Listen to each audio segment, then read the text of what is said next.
Quero convidar você a abrir a sua Bíblia no livro de Abacuque. Nós vamos começar essa noite uma série de mensagens no livro do profeta Abacuque. Abacuque capítulo 1. Se você está usando uma das Bíblias de capa preta em frente a você, Abacuque está na página 731. 731.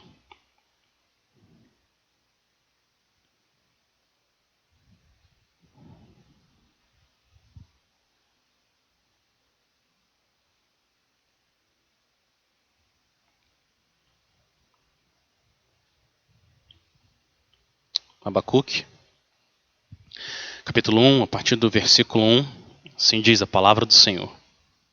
Advertência revelada ao profeta Abacuque. Até quando, Senhor, clamarei por socorro sem que tu ouças? Até quando gritarei a ti violência sem que tragas salvação? Por que me fazes ver a injustiça e contemplar a maldade? A destruição e a violência estão diante de mim. A luta e conflito por todo lado. Por isso a lei se enfraquece, a justiça nunca prevalece. Os ímpios prejudicam os justos e assim a justiça é pervertida. Olhem as nações e contemplem-nas, fiquem atônitos e pasmem, pois nos dias de vocês farei algo em que não creriam se lhes fosse contado. Estou trazendo os babilônios, nação cruel e impetuosa, que marcha por toda a extensão da terra para apoderar-se de moradias que não lhe pertencem. É uma nação apavorante, temível, que cria sua própria justiça e promove a sua própria honra. Seus cavalos são mais velozes que os leopardos, mais ferozes que os lobos no crepúsculo. Sua cavalaria vem de longe, seus cavalos vêm a galope, vêm voando como ave de rapina que mergulha para devorar. Todos vêm prontos para a violência. Suas hordas avançam como o vento do deserto, e fazendo tantos prisioneiros como a areia do mar. Como a areia da praia. Menosprezam os reis e zombam dos governantes. E riem de todas as cidades fortificadas, pois constroem rampas de terra e por elas as conquistam. Depois passam como vento e prosseguem. Homens carregados de culpa e que têm por Deus a sua própria força. Senhor, tu não és desde a eternidade, meu Deus, meu santo, tu não morrerás. Senhor, tu designaste essa nação para executar juízo, ó rocha, determinaste que ela aplicasse castigo. Teus olhos são tão puros que não suportam ver o mal. Não podes tolerar a maldade. Então, por que toleras os perversos? Por que ficas calado enquanto os ímpios devoram os que são mais justos que eles? Tornaste os homens como peixes do mar, como animais que não são governados por ninguém. O inimigo puxa todos com anzóis, apanha-os em sua rede e nelas os arrasta. Então alegra-se e exulta, e por essa razão ele oferece sacrifício à sua rede e queima incenso em sua honra, pois, graças à sua rede, vive em grande conforto e desfruta de iguarias. Mas continuará ele esvaziando a sua rede, destruindo sem misericórdia as nações? Vamos orar.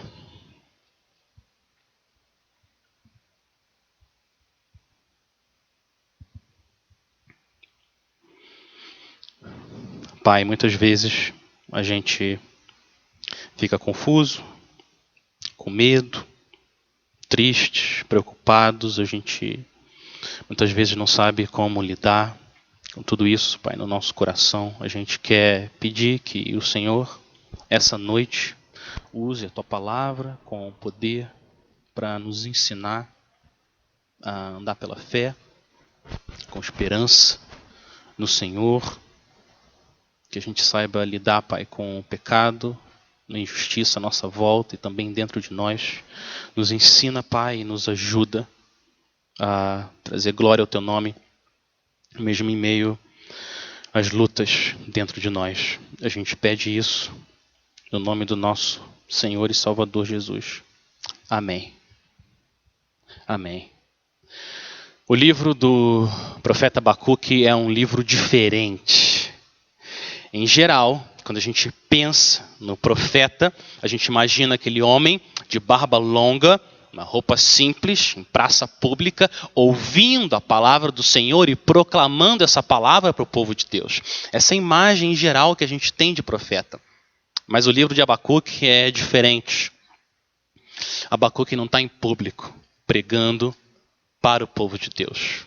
Abacuque está num lugar privado, de costas para o povo de Deus e olhando para o Senhor e falando com o Senhor e clamando ao Senhor. É isso que Abacuque está fazendo aqui. Nesse sentido, Abacuque buscando respostas diante de Deus, ele não é tão diferente assim de nós. Todos nós, a gente busca respostas. A gente olha para quem Deus é, a gente olha para o que está acontecendo no mundo e quantas vezes a gente fica confuso, sem saber exatamente por que as coisas acontecem do jeito que elas estão acontecendo. Por que, Senhor? Eu faço orações boas, orações que o Senhor comanda na tua palavra e mesmo assim o Senhor não responde. E o Senhor demora em vir ao meu socorro. Por que tem tanta injustiça à nossa volta? A gente sabe que o Senhor é bom, que o Senhor é santo, que o Senhor é justo, que o Senhor é soberano. Então por que acontece tanta coisa má nesse mundo? E a gente vai até o Senhor, buscando por respostas. A gente olha para a Bíblia, a gente olha para o mundo, a gente tenta fazer sentido. Como é que eu entendo tudo isso que está acontecendo? Se Deus é quem Ele diz que Ele é. Abacuque, como a gente leu aqui no capítulo 1, ele está sentindo uma mistura de preocupação, tristeza, medo. Ele não sabe exatamente como lidar com tudo isso dentro dele. E, pela graça do Senhor, ele registrou a palavra de Deus, a jornada de fé dele, da confusão até a confiança. Ele começa angustiado e ele termina alegre no Senhor. O livro de Abacuque nos mostra como que a gente pode carregar essas duas verdades que a Bíblia fala o tempo todo nessa caminhada da fé. Uma, por um lado, Deus é bom, Deus é justo. Do outro lado, o mundo é mau, o mundo é injusto. Como é que a gente caminha com esperança, com fé nesse mundo? Abacuque, no final das contas, é um livro sobre como viver pela fé. Como o próprio Senhor disse, Abacuque 2,4, mas o justo viverá pela sua fé. Então, o que eu quero fazer com vocês aqui, nessa noite, é a gente olhar para o capítulo 1 e começar a entender essa jornada do profeta Abacuque. Olha como ele começa, logo no primeiro versículo, ele fala como ele traz essa mensagem até nós. É uma advertência revelada ao profeta Abacuque, uma advertência, uma mensagem, literalmente um fardo. Enquanto ele não proclamar, enquanto ele não anunciar o que ele entendeu, o que Deus está fazendo e quem Deus é, ele não consegue ficar quieto, ele não consegue guardar. Então Abacuque anuncia essa mensagem, a gente vai ver aqui na forma de um diálogo. Abacuque fala, Deus responde, Abacuque fala de novo, Deus responde de novo, e Abacuque termina então compondo uma música, cantando a Deus. Essa é a liturgia, essa é a ordem de culto do livro de Abacuque. Então vamos começar olhando para o capítulo 1. E quem começa falando nesse diálogo é o próprio Abacuque, o profeta. E ele está muito perturbado. Ele não esconde isso do Senhor. Olha o que ele diz, a partir do versículo 2. Ele fala, até quando, Senhor, clamarei por socorro sem que tu ouças? Até quando gritarei a ti violência sem que tragas salvação? Por que me fazes ver a injustiça e contemplar a maldade? Destruição e violência estão diante de mim e a luta e conflito por todo lado. E essa explicação é por isso, ele diz, por isso a lei, a tua palavra se enfraquece. A justiça nunca prevalece, os ímpios prejudicam os justos e assim a justiça é pervertida. A situação que Abacuque está vendo deixa ele desesperado, perturbado, confuso. Olha como ele descreve o que ele está vendo com os próprios olhos. Olha as palavras que ele usa. Versículo 2 ele fala violência, injustiça, maldade, destruição, luta, conflito. E por causa de tudo isso, ele diz, a palavra de Deus está sendo ignorada e o que reina é a justiça. Desculpa, é a injustiça ao invés da justiça do Senhor. E Abacuque não está falando de uma nação pagã aqui.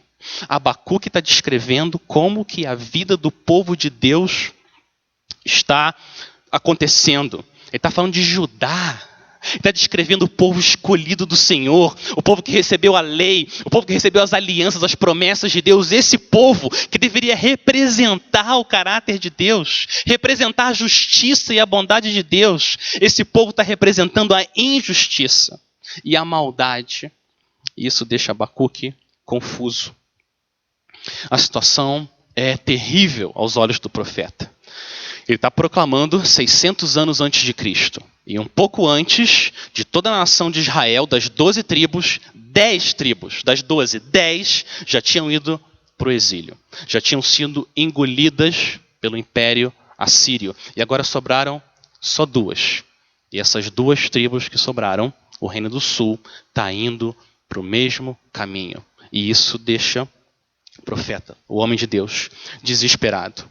Os justos que sobraram na terra estão sendo massacrados e esmagados pelos injustos. Olha o versículo 2. Ele clama por socorro, clama, grita, ora, espera no Senhor, mas o céu não se move. O céu parado. Ele não vê o Senhor agindo. Ele não consegue entender por que eu oro, clamo por socorro, mas meu Deus não me ouve. 2 vezes ele pergunta.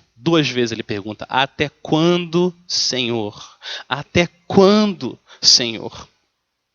Abacuque está usando uma linguagem que, infelizmente, ela foi esquecida de forma geral dos círculos cristãos, do meio evangélico, que é a linguagem do lamento. Abacuque está fazendo uma oração de lamento diante do Deus dele, por causa de tudo que ele está vendo à sua volta. Outros homens de Deus fizeram a mesma coisa, derramaram o coração diante de Deus, confusos, sem saber por que as coisas são do jeito que são. Abacuque não está sozinho, e se você está assim aqui hoje, você também não está sozinho. Deixa eu dar mais alguns exemplos para vocês. Asaf, Salmo 79. Até quando, Senhor? Será para sempre a tua ira? Queimará como fogo o teu zelo? Moisés, Salmo 90. Volta-te, Senhor, até quando estarás indignado? Tem compaixão dos teus servos. Isaías, capítulo 6. Então eu perguntei, até quando, Senhor? Ele respondeu, até que as cidades estejam em ruínas e fiquem sem habitantes, as casas fiquem sem moradores e a terra esteja em ruínas e devastada. Jeremias, capítulo 12. Até quando? A terra estará de luto e se secará a erva de todo o campo. Os animais e as aves estão morrendo por causa da maldade dos moradores da terra. E dizem, Deus não vê aquilo que nos espera. E por fim, o rei Davi,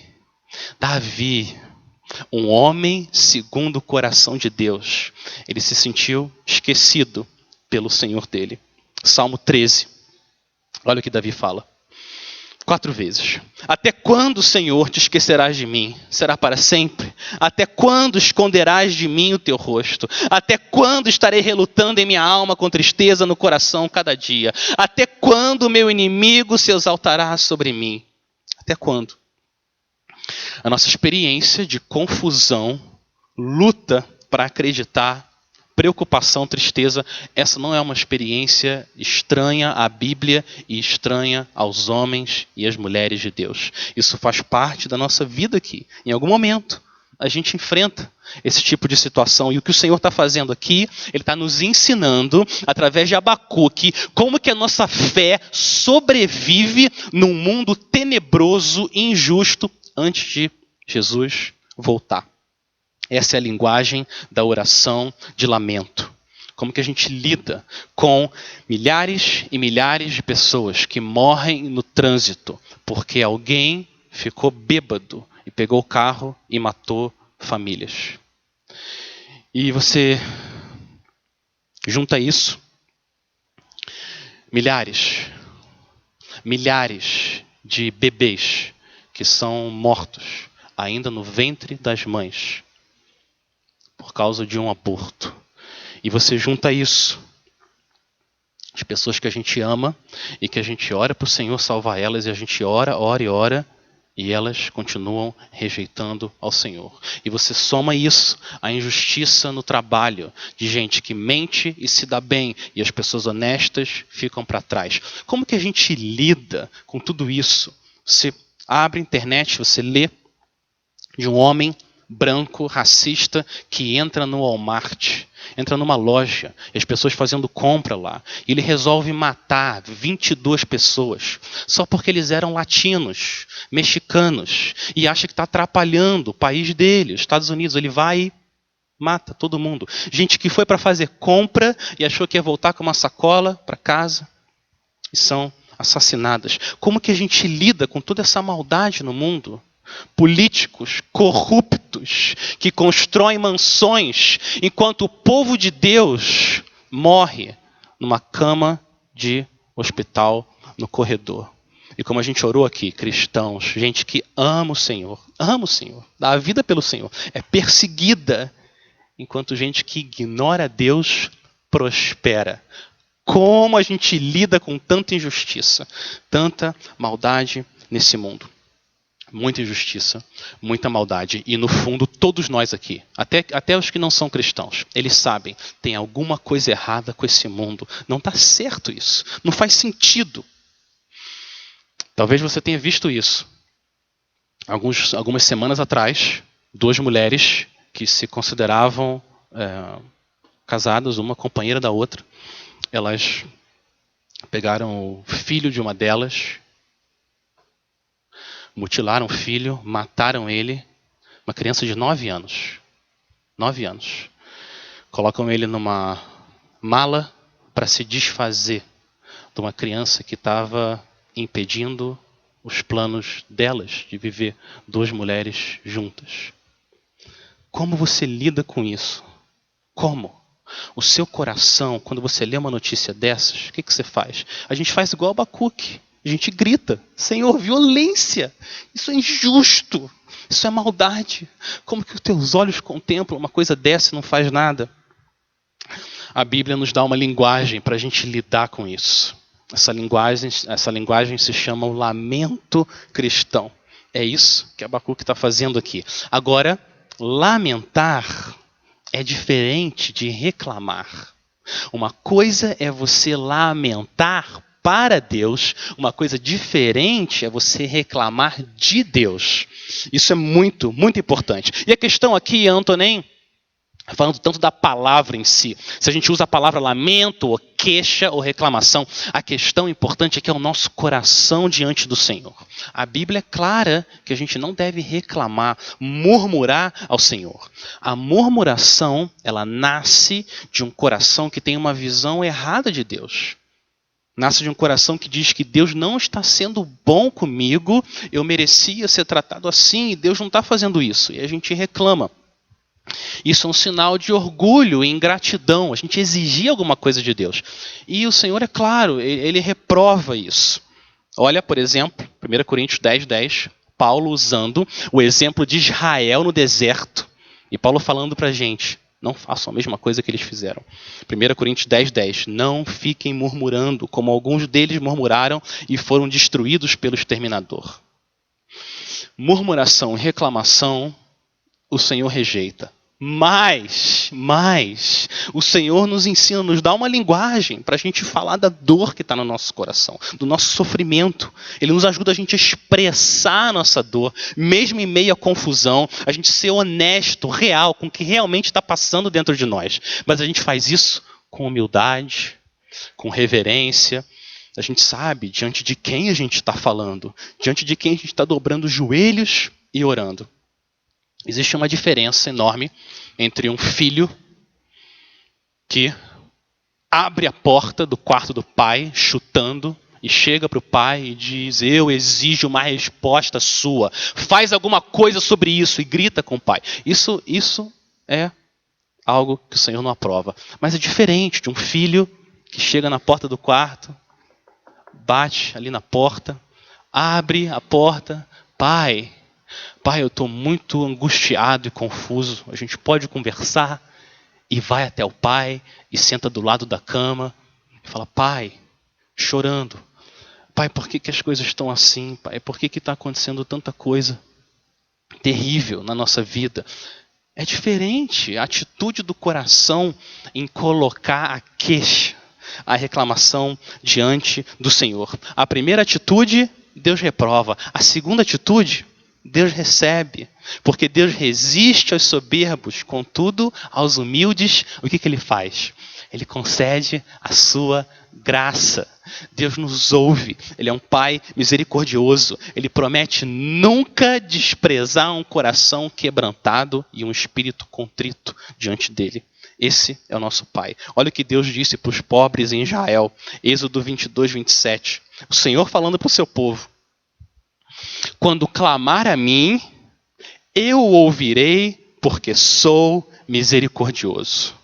Essa é a promessa do Senhor. É isso que Ele está falando aqui para a gente. O nosso Pai Celeste, Ele nos chama a gente ir até Ele e a gente ser honesto. Com o que está acontecendo aqui dentro? E derramar o nosso coração. Jesus, o nosso sumo sacerdote, por causa do sangue dele derramado na cruz, Ele pega o nosso lamento e Ele leva até o trono da graça. E lá o Senhor ouve e o Senhor responde. E é isso que Deus começa a fazer aqui com Abacuque. Vamos ver agora a resposta do Senhor. A partir do versículo 5, Deus começa a responder para o profeta. Versículo 5, olhem as nações e contemplem-nas. Fiquem atônitos e pasmem, pois nos seus dias farei algo em que não creriam se a vocês fosse contado. Olha isso, Deus está ouvindo, Deus responde, mas a gente precisa lembrar que Deus é infinitamente sábio e nós não somos. Nem sempre a resposta de Deus vem no tempo que a gente espera e nem sempre quando Deus responde é exatamente o que a gente espera. Olha a resposta que Deus deu para Abacuque. Vamos continuar. Olha o versículo 6. Deus diz o que ele vai fazer. Abacuque 1:6. Estou trazendo os babilônios, nação cruel e impetuosa, que marcha por toda a extensão da terra para apoderar-se de moradias que não lhe pertencem. Olha o que Deus está dizendo. Ele vai usar uma nação chamada Babilônia, uma nação que é cruel, que é impetuosa, para punir a maldade e a injustiça de Judá. E agora Deus continua respondendo e descreve como os babilônios são terríveis e poderosos. No verso 7, diz que a Babilônia é uma nação apavorante, temível, ela causa medo. As outras nações tremem diante da possibilidade dos babilônios invadirem. Deus descreve eles como uma águia que sobrevoa e vê uma presa, e ela desce e agarra aquela presa, mergulha para agarrar ela e devorar ela. Eles são violentos, eles matam, destroem e levam as nações como prisioneiros. O próprio Deus descreve eles como orgulhosos. Versículo 7 diz que eles criam sua própria justiça e promovem a sua própria honra, que é a definição de orgulho. Versículo 10, eles riem da proteção das outras nações. Eles passam como um furacão, destruindo tudo. E o Senhor termina descrevendo a idolatria deles. O versículo 11. Idolatria da Babilônia. Depois passam como vento e prosseguem homens carregados de culpa que têm por Deus a sua própria força. Olha o que está acontecendo. Abacuque lamenta: Senhor, socorro, vem. Injustiça no teu povo, vem, salva a gente. A resposta de Deus é: eu vi, eu estou vendo. Eu vou julgar os injustos. Eu vou pegar a nação da Babilônia, má, injusta, e eu vou punir os injustos de Israel, os injustos de Judá. A maneira como Deus trabalha e age é muitas vezes uma maneira misteriosa. Ninguém consegue colocar Deus numa caixa e prever exatamente sempre como ele vai agir. É ou não é? Vários de nós aqui, a gente tem essa experiência, a gente imagina que Deus vai levar a gente por um caminho que parece ser muito melhor, e Deus faz outra coisa, e Deus muda. E muitas vezes a gente não consegue entender. Quem é capaz de explicar como exatamente Deus salva e como exatamente Deus julga? Ninguém consegue determinar os detalhes de por que Deus faz o que ele faz. Olha o espanto em adoração de Paulo diante de como Deus salva e como Deus julga. Romanos 11. Olha o espanto em adoração do apóstolo. Quão inexplicáveis são os seus juízos e quão insondáveis são os seus caminhos, pois quem conheceu a mente do Senhor ou quem foi o seu conselheiro? A resposta é ninguém. Ninguém. Quem que pode aconselhar a Deus? Quem que pode entender completamente a mente do Senhor? Nenhum de nós. Os pensamentos de Deus são mais profundos do que qualquer um de nós consegue alcançar. Abacuque, então, ouve o Senhor, tudo que Deus diz, e o que acontece? Abacuque fica ainda mais confuso e mais perturbado. E ele lamenta de novo. Vamos continuar o diálogo entre o Senhor e Abacuque. E a partir do versículo 12, Abacuque de novo lamenta.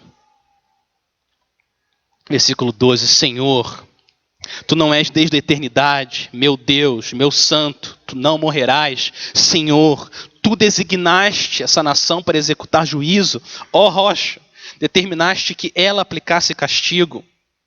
Teus olhos são tão puros que não suportam ver o mal, não podes tolerar a maldade. Olha isso, Abacuque conhece o Deus dele, ele sabe para quem ele está lamentando. Ele fala que Deus é o Deus eterno, o Deus santo, a rocha, um Deus tão puro, que ele não consegue nem olhar o mal, de tão puro que ele é.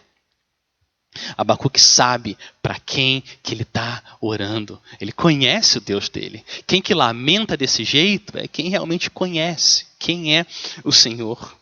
Mas ele olha para quem Deus é, ele olha para o que Deus está fazendo, ele não entende. Olha a continuação do versículo 13.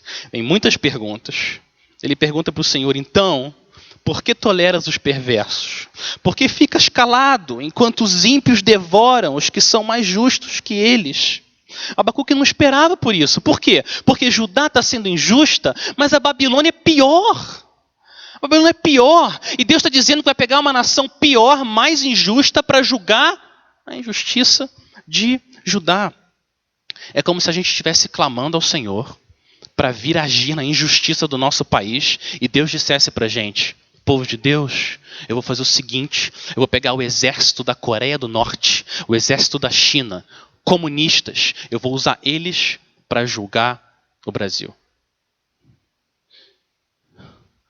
Comunista, gente que se declara ateu, que diz que Deus não existe. O Senhor vai usar essa nação para julgar a gente. E Abacuque, nós também, às vezes, ficamos confusos com os atos do Senhor.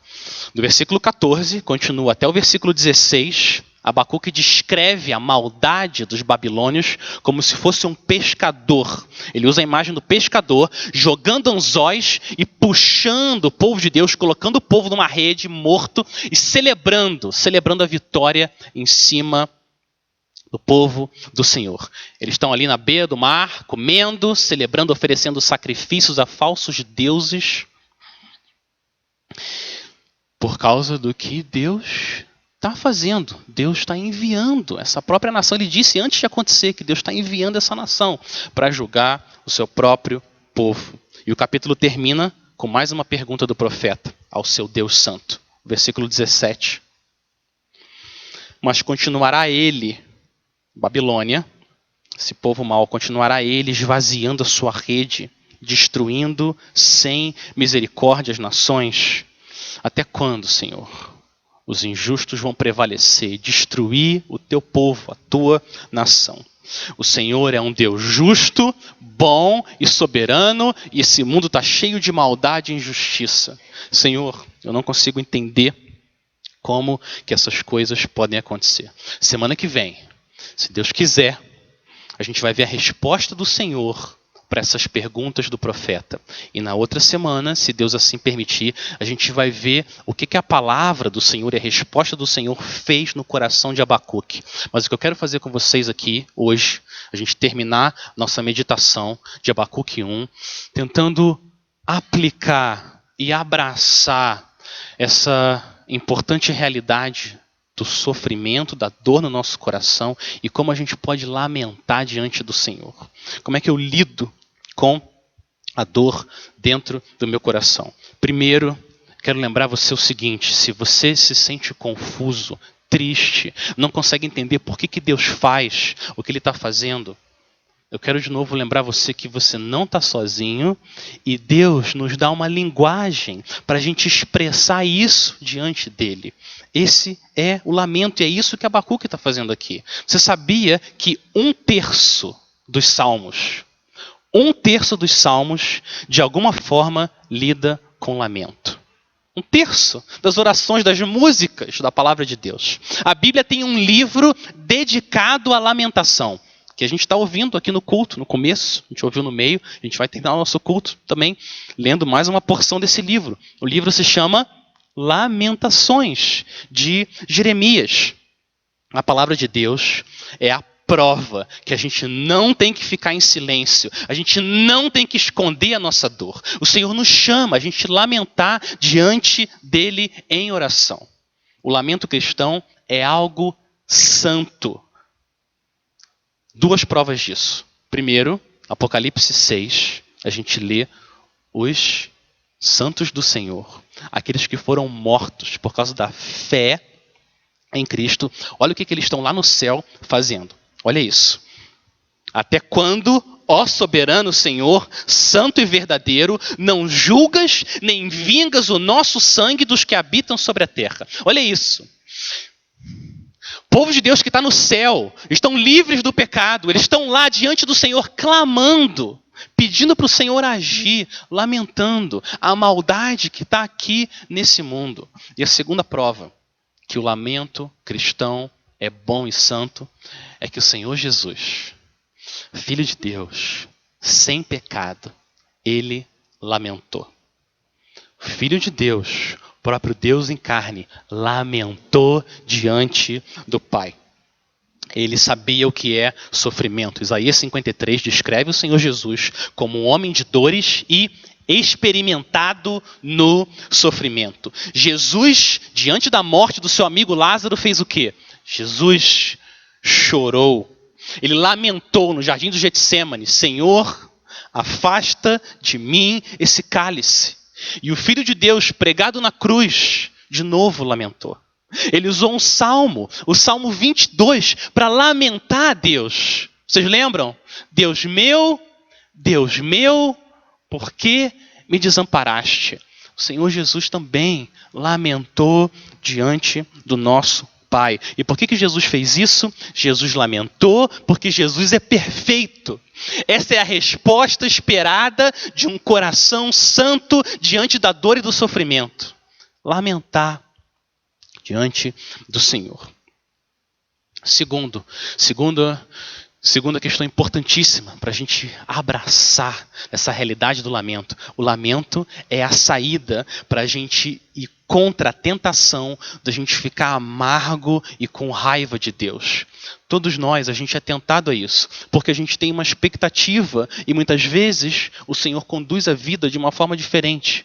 E a gente pode ficar amargo e com raiva do Senhor. Por que Ele está fazendo o que Ele está fazendo? O lamento é graça de Deus. É o presente que o Senhor nos dá para nos ajudar a processar a dor dentro de nós, diante dEle, em oração. Lamento é mais do que um desabafo. O lamento não é só desabafar. O lamento é você, em oração, com espírito humilde, falar para o Senhor, de forma honesta, o que está acontecendo dentro de você. É um coração que, por um lado, crê em Deus e, por outro, está sofrendo. E sabe que a dor é real.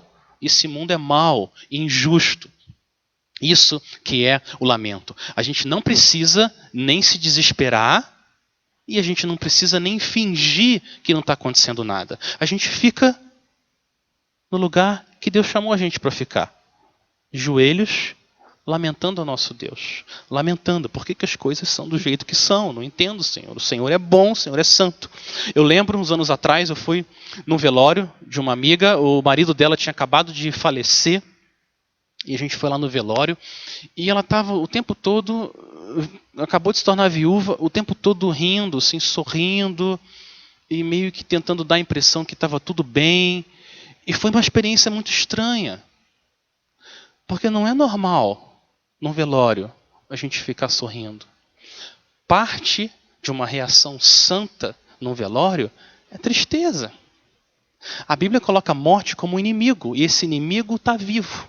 A morte é um inimigo que está vivo, continua matando.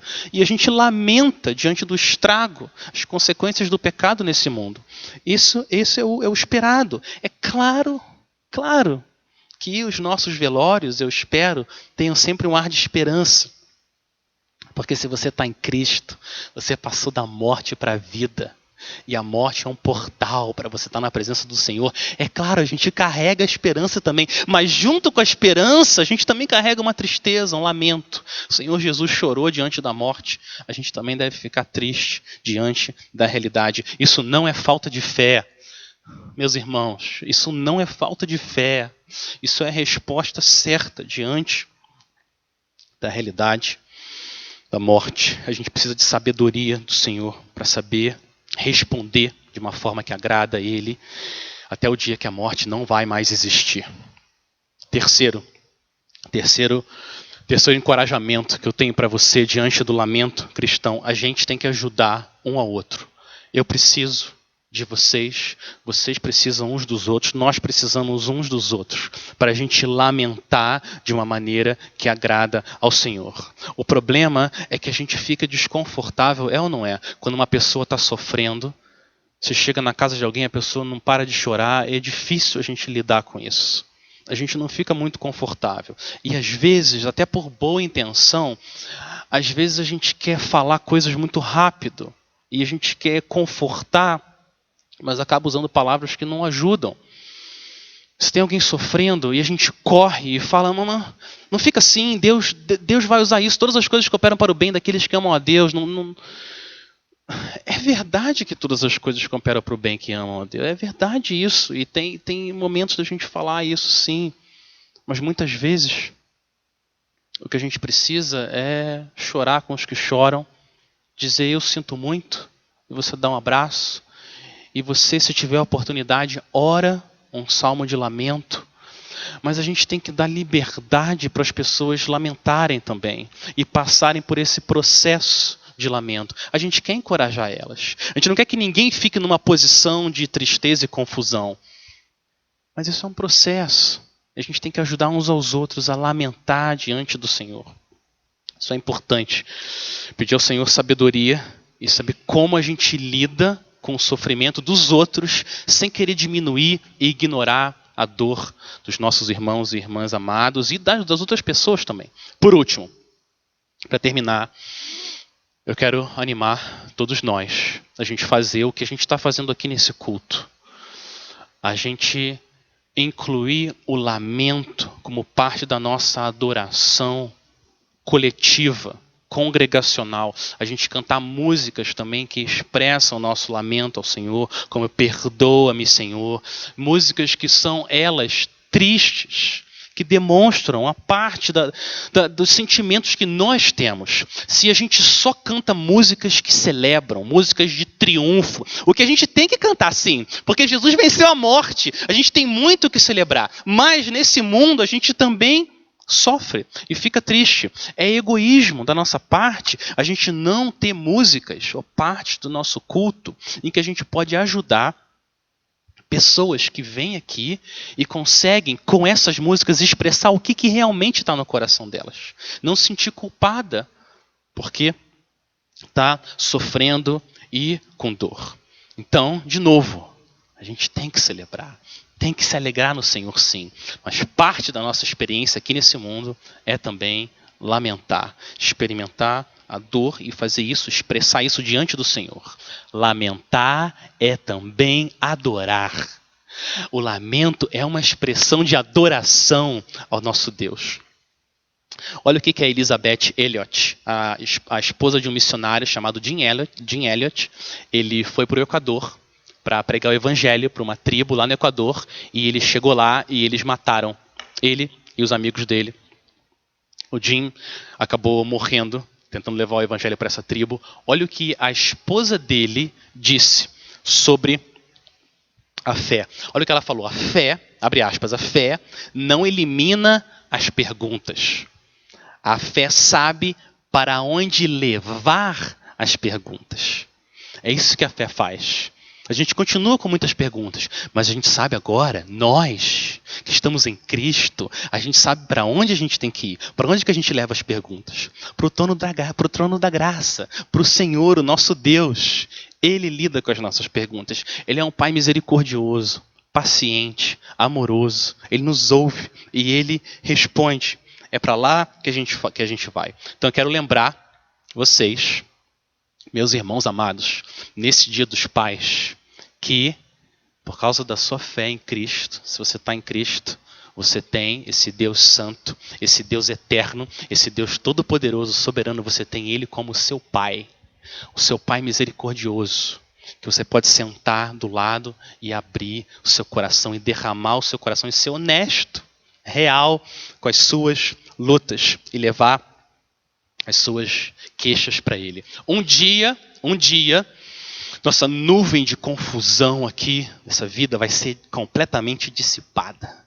O Senhor Jesus vai voltar, Ele vai acabar com toda a injustiça nesse mundo. Esse dia vai chegar. Mas enquanto esse dia não chega, a gente lamenta e a gente confia no Senhor, com esperança. Olha Abacuque, capítulo 2. Olha como Abacuque termina esse diálogo com o Senhor. Ele não termina no capítulo 1, termina no primeiro verso do capítulo 2. Olha o que ele fala. Vamos só ler esse primeiro verso. Abacuque 2:1. Olha como Abacuque termina. Ele está falando para o Senhor. Ficarei no meu posto de sentinela e tomarei posição sobre a muralha. Aguardarei para ver o que o Senhor me dirá e que resposta terei à minha queixa. Olha isso, o lamento, ele carrega junto com ele uma esperança. Uma esperança em um Deus que é bom, um Deus que é justo, um Deus que é santo, um Deus que é digno da nossa adoração, mesmo que a gente esteja confuso. É isso que o lamento faz. Ele não é um desespero, como aqueles que não conhecem o Senhor. Ele carrega junto a esperança. Você lembra como os discípulos ficaram confusos na sexta-feira santa? Quando o rei deles foi crucificado, morto, eles ficaram confusos. Por que aconteceu isso? Sábado, domingo. Domingo, o rei ressurge da morte. E fica mais claro, o plano que parecia esquisito de Deus, o Filho do Senhor sendo injustiçado, o maior pecado da história, o maior pecado que já aconteceu nesse mundo, Deus usou aquela injustiça para confirmar, executar, cumprir o maior ato de amor que já aconteceu nesse planeta. A salvação do povo de Deus. Deus age de maneiras misteriosas, que muitas vezes a gente não confunde, não entende, não consegue entender. Mas Ele chama a gente a lamentar e colocar nossa esperança no Senhor. A gente tem um Deus que se fez carne, um Deus que lamentou, um Deus que sofreu, para que a gente pudesse ir até Ele com esperança, sabendo que Ele nos ouve e que Ele vai cuidar de cada um de nós. Ele vai levar a gente da confusão até a confiança. E o caminho, a jornada, é uma jornada também de lamento, queixo, derramar o nosso coração ao Senhor. Vamos orar? Queria orar com vocês. Vamos fechar nossos olhos. Orar ao nosso Deus. Pai, obrigado porque a gente pode se aproximar do Senhor sem medo. A gente pode se aproximar do Senhor com confiança que o Senhor nos ouve, mesmo quando a gente está confuso e triste, com medo, mesmo quando a gente está angustiado e preocupado, a gente pode ir até o Senhor e a gente ser honesto em relação ao que está se passando no nosso coração, e o Senhor nos ouve, e o Senhor trabalha no nosso coração, e o Senhor vai alimentando fé. A gente quer pedir, Pai, a Tua ajuda, que o Senhor nos ensine, para que a gente aprenda a lamentar de uma maneira que traz glória ao Teu nome, a gente lamentar com esperança, a gente poder ajudar um ao outro a passar pela dor e pelo sofrimento de uma maneira que honra o Senhor, Pai. Senhor, obrigado pelos salmos de lamento. Obrigado. Obrigado pelo livro de Lamentações. Obrigado por Abacuque capítulo 1. Obrigado por nos ajudar a gente expressar o que se passa dentro de nós. A gente pede, Pai, que o Senhor nos encha mais e mais com o Teu Espírito, para que a gente possa lamentar, confiar no Senhor e perseverar até o fim. Em nome de Jesus. Amém.